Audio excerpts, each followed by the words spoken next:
All right. Shenanigans and shadiness all over the place when it comes to this Demond Williams story. So, as you might have heard, he has reversed course and is now going to stay at the University of Washington. Let's talk about what happened. All right. So, just to get you up to speed, back on Friday, January 2nd, he signed a new deal with the University of Washington for $4.7 million. According to the reporting from CBS Sports, it was $4.7 million. His agents, also according to that reporting, had spent months putting that deal together, and it finally came together on the 2nd of January. Now, in the weeks prior to that deal closing, there had been rumors that suggested that Demond Williams was going to hit the portal. Okay? But they got the deal done. They closed it on Friday, January 2nd. On Tuesday, January 6th, 4 days later, Demond Williams posts to Instagram indicating he is hitting the portal. The problem is no one knew that he was planning to hit the portal, including the University of Washington and his agents, who 4 days later had just gotten that deal signed. So he had not been in consultation with his agents, though apparently he had some outside group of people that he was talking to. Okay. Unfortunate timing when he made the post, because at the time that he made that post, the University of Washington athletic family was celebrating the life of a deceased student athlete who had succumbed to cancer. And so at that time, they were grieving or celebrating the life of someone, and he was like, I'm out. Peace. Been real. Got to do what's best for me. Okay. And then 2 days later, on Thursday, the 8th of January, he reversed course and decided to stay at the University of Washington. And that post went out right before the first playoff game. Okay. Miami and whoever it was they played.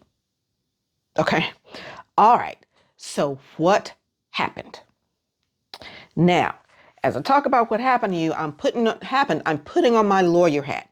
I don't have it on today. I usually wear it when I'm talking lawyer stuff, but part of how I'm talking to you is from the perspective of a lawyer. And so all of you who got your law degree from the University of Social Media, I need y'all to stand down. And don't tell me I don't know what I'm talking about. And don't tell me I don't know about contracts. When I do this stuff every day of my life, I just need you not to do it. So just don't do it. Okay. Anyway, according to the reporting, his dad indicated that he being Demond, had a $6 million offer on the table. And we have previously discussed that we thought this was coming from Shady Lane Kiffin and and LSU. Apparently, it might have been from LSU, could have also been from Alabama, Oregon, or Miami. Okay, unclear, but apparently there had been interest from all four of those players, though we understood a couple days ago that it was probably LSU.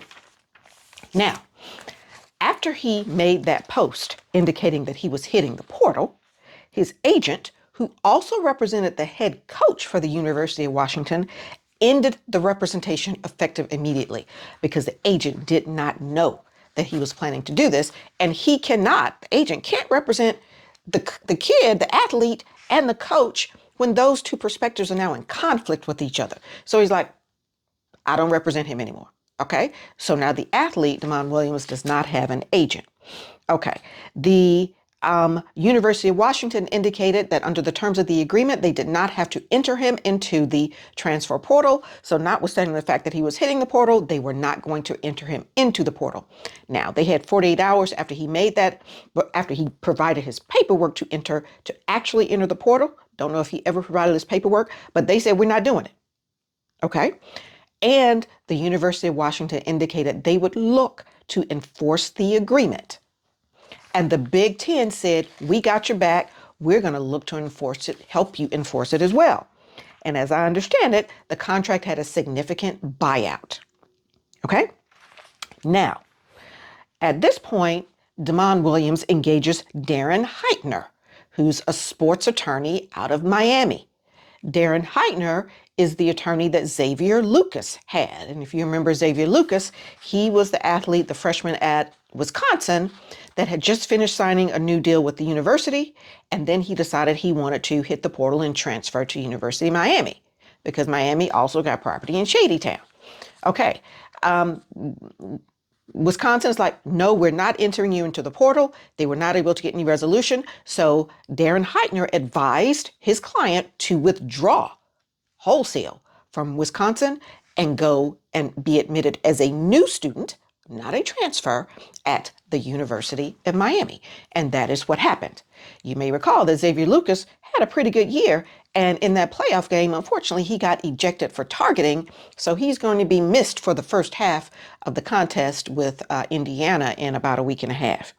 Okay, so in addition to him engaging Darren Heitner, which is an excellent lawyer for this particular engagement, apparently Cordell Landers, who's an agent that was a part of the whole Nico University of Tennessee fiasco, was part of the group advising Mr. Williams, Demond Williams, that he should take this deal.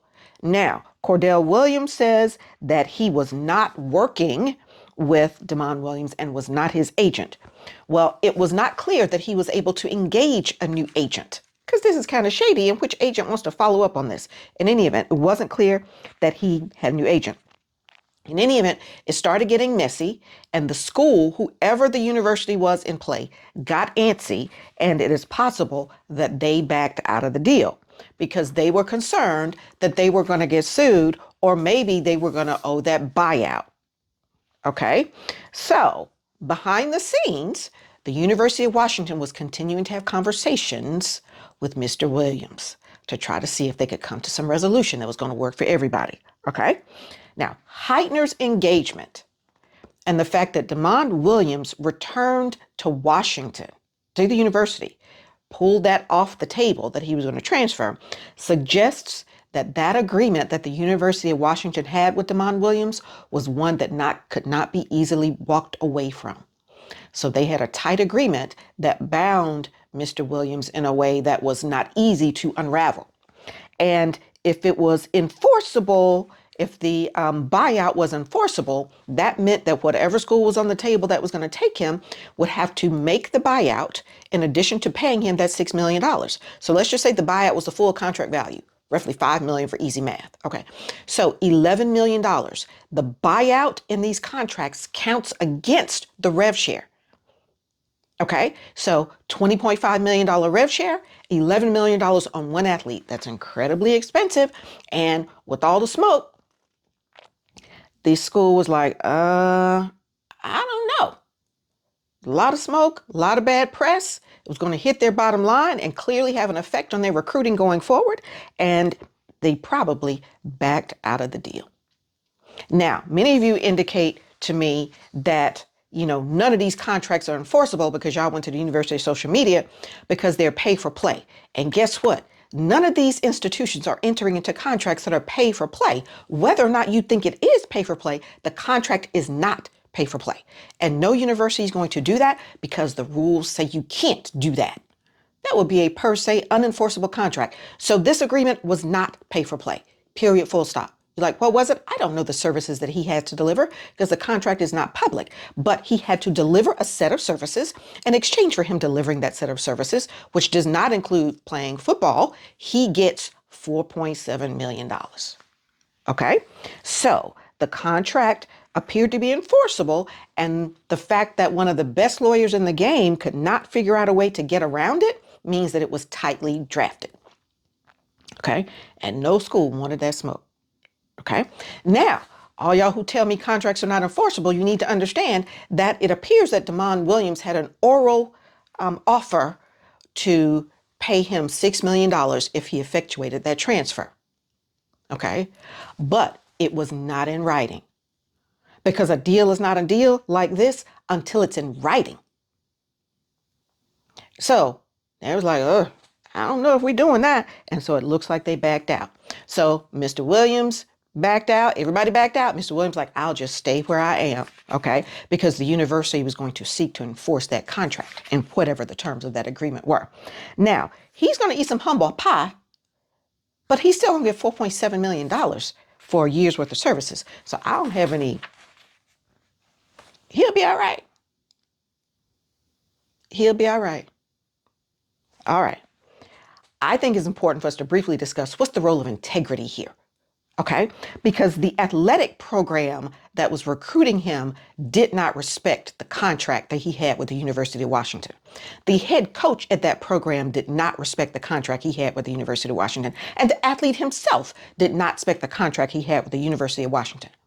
But apparently, the cost of disrespect of the contract was a price that was too high. And either Damon Williams was going to have to pay it personally, or the university that was trying to get him to transfer was going to have to pay it. And everybody's like, we ain't paying that money. And if that money is actually going to be owed, we are out.